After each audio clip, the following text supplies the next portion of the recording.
Awesome. And I'm actually really glad you shared that because you're right. I mean, all of us are shaped by those three things if you really think about it, right? And so you were saying like your goal was kind of adopted based on some other things. You had your initial goal and it kind of was, reshaped with some other things, some other influences. But I really appreciate you sharing that, you're following God's will for you, right? You're following God's will for you. And those are tough decisions. You hear it all the time, people who believe in God, they say, I want to do what God wants me to do. God's got me. God's got me.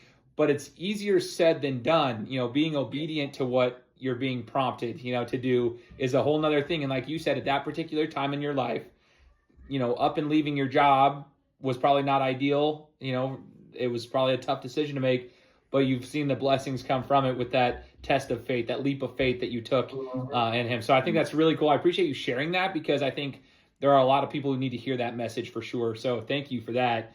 It's cool. It's also very motivating to remind others that like, hey, sometimes you got to take that leap and you're not fully sure what's on the other side, but it's amazing what God can do when you actually act on faith. So